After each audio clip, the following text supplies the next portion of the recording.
السلام علیکم حاضرین، ناظرین اور سامعین، میں آپ کا میزبان ڈاکٹر شہزاد شمیم، اور میرے ساتھ موجود ہیں جناب اسلامی قرآنی اسکالر انجینئر محمد طفیل شاد صاحب۔ آج کی اس مجلس میں میں نے ان کے سامنے کچھ کویشچن رکھنے ہیں۔ حج کیا ہے؟ حج کا مطلب کیا ہے؟ اور حج کن لوگوں پر لازم ہے، یا دنیا میں وہ کون سے لوگ ہیں جن کو حج کرنا چاہیے؟ تو یہ سوال میں ان کے سامنے رکھتا ہوں، اور آپ کی خدمت میں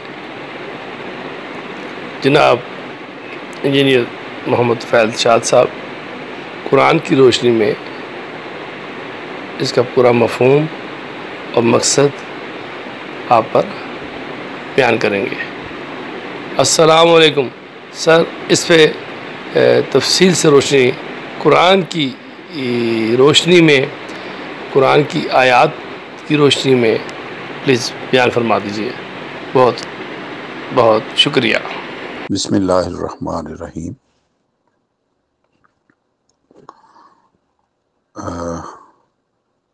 آج جولائی کی 10 تاریخ ہے، اور دن ہے اتوار کا، سن 2022۔ ڈاکٹر شہزاد شمیم صاحب، آپ کا جو نیا سوال ہے وہ ہے حج کے اوپر کہ حج کیا چیز ہے، حج کن کن لوگوں کو کرنا چاہیے، اور قرآن کریم کی روشنی میں حج کا جو پوری ڈیٹیل ہے وہ کیا ہے۔ میں انشاءاللہ میں محمد طفیل شاد کو پوری کوشش کروں گا کہ جو بھی میری بساط میں ہے میں وہ حج کے متعلق بیان کر سکوں۔ تو ہم اس موضوع کو شروع کرتے ہیں کہ حج کیا چیز ہے۔ تو حج جو ہے یہ 6 حرفی مادہ عربی میں ہے جیم جیم۔ حج کا مطلب ہوتا ہے ارادہ کرنا، قصد کرنا۔ تو حج کا معنی روکنا بھی ہوتا ہے۔ تو لیکن ہم اس حج کا ذکر کریں گے جو کہ قرآن کریم میں بتایا گیا ہے۔ یہ حج ایک عالم اسلامی کا وہ عالمگیر اجتماع ہے، یعنی یہ انٹرنیشنل کانفرنس ہے جو اس امت کے مرکز یعنی خانہ کعبہ میں اس غرض کے لیے منعقد ہوتا ہے کہ ملت کے تمام اجتماعی امور کا حل جو ہے قرآنی دلائل و حجت کی روح سے تلاش کیا جائے۔ یہ ہے حج کا مقصد۔ تو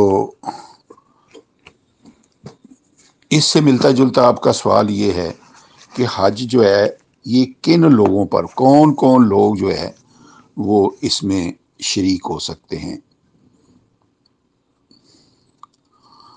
اس کو ہم سورہ البقرہ کی 2/125 آیت میں تلاش کرتے ہیں۔ اللہ تعالیٰ نے فرمایا وَإِذْ جَعَلْنَا الْبَيْتَ مَثَابَةً لِلنَّاسِ وَأَمْنًا،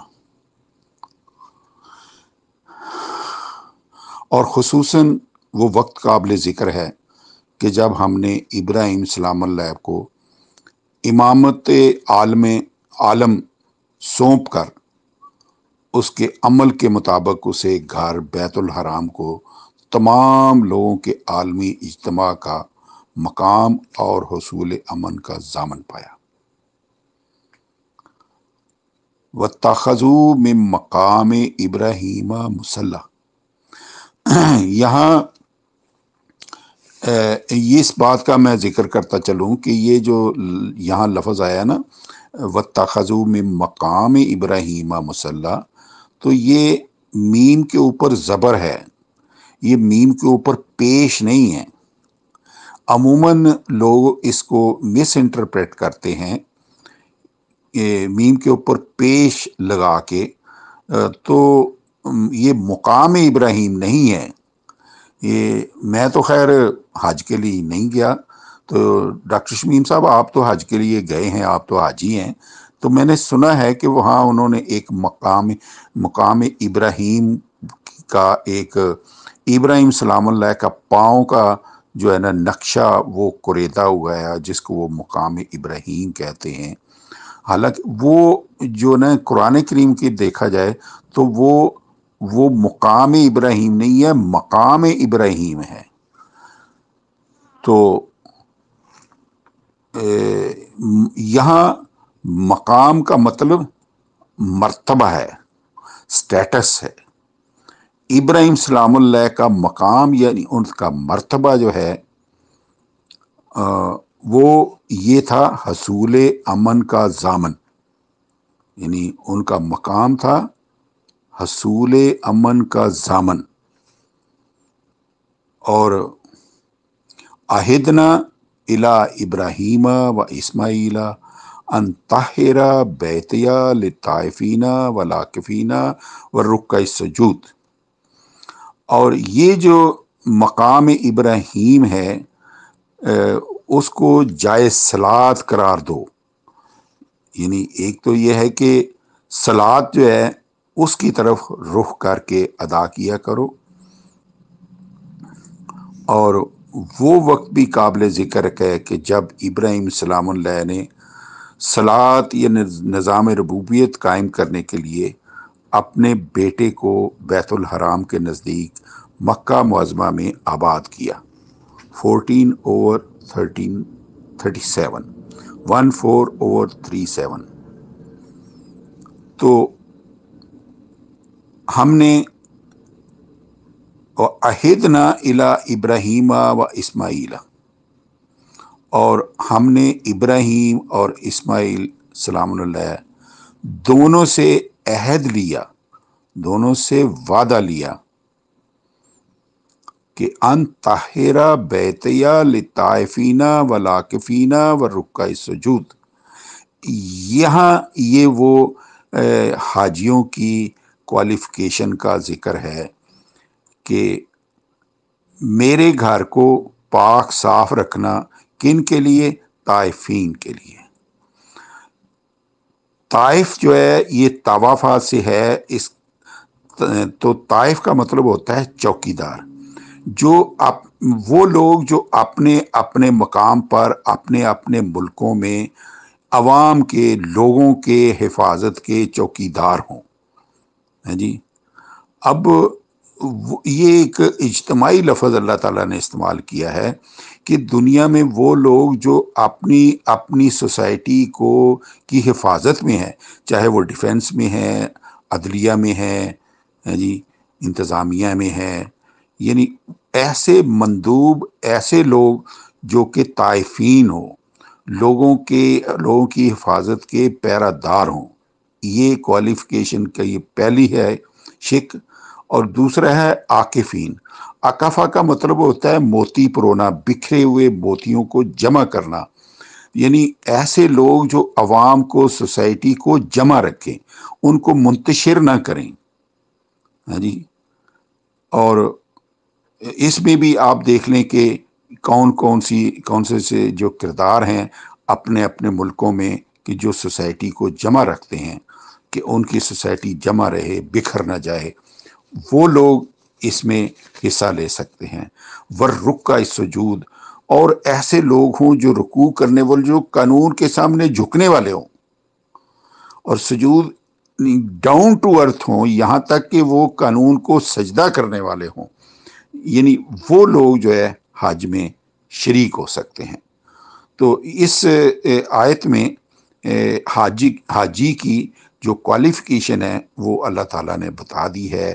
یہ چیزیں ہیں، نمبر 1 طائفین، نمبر 2 عاکفین، پھر رکع السجود.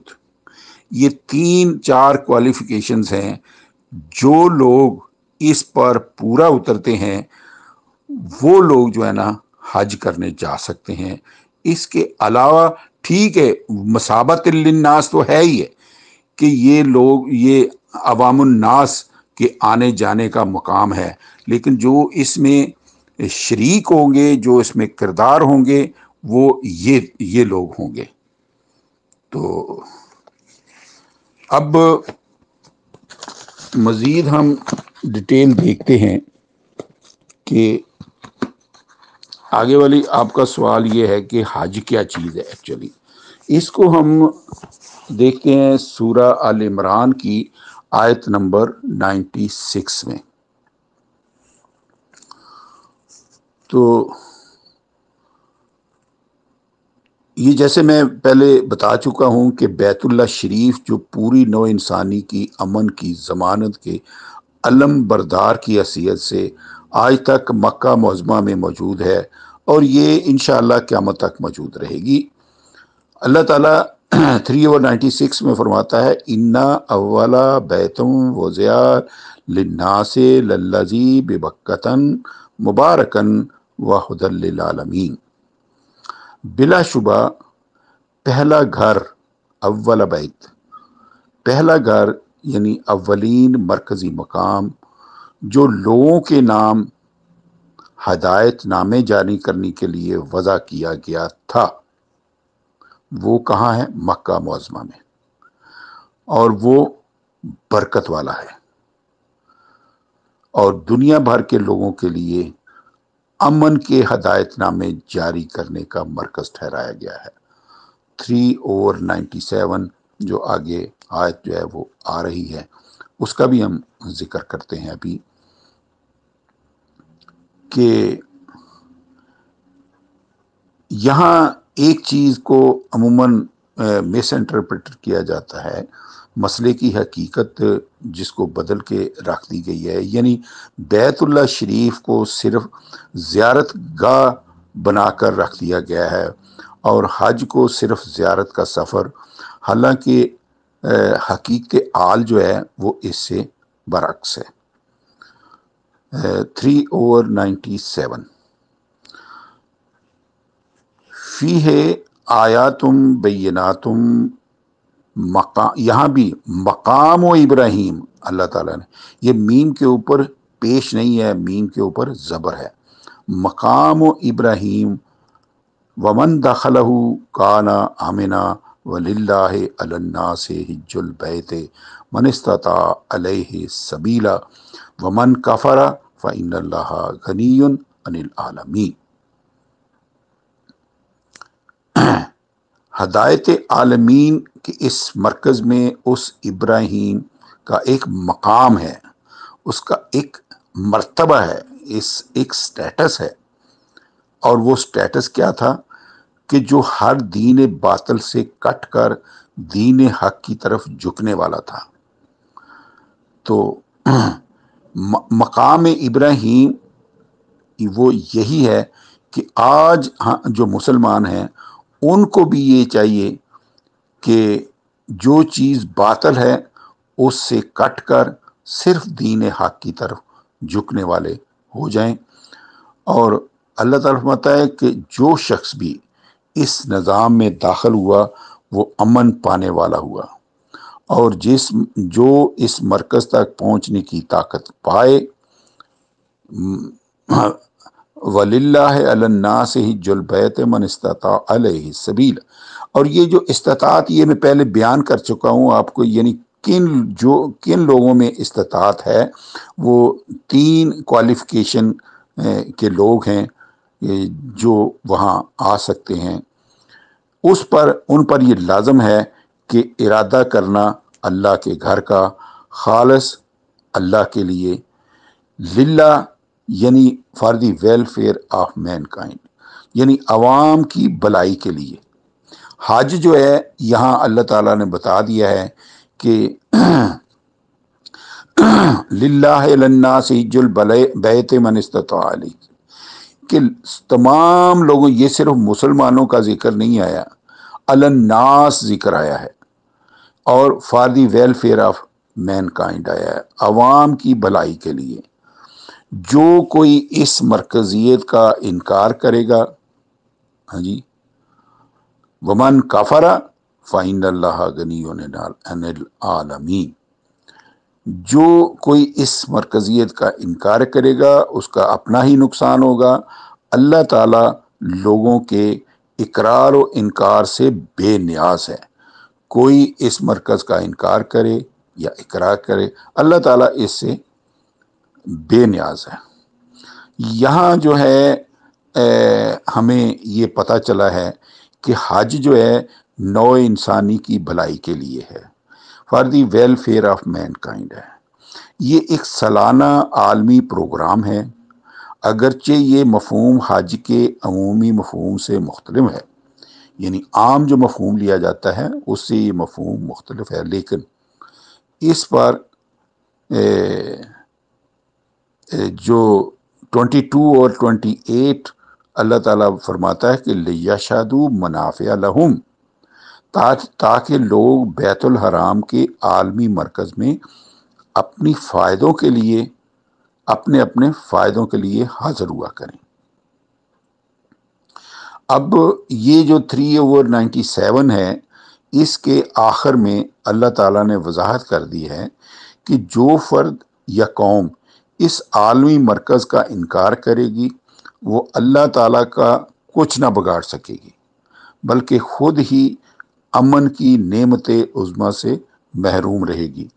اللہ تعالیٰ کے اس بیان پر کرۂ ارض کا چپا چپا جو ہے وہ گواہ ہے کہ مرکزیت کے مقابلے پر، یعنی یہ جو مکہ ہے اس کے مقابلے پر یہ جو مرکز ہے لوگوں نے جو بنائے ہیں، وہ جنوا میں بھی ہوا، نیو یارک کو بھی عالمی مرکز قرار دیا گیا، تو لیکن یہ جو جنوا نیو یارک ہے، یہ اس نے پوری دنیا کو فتنہ و فساد کا جہنم بنا رکھا ہے۔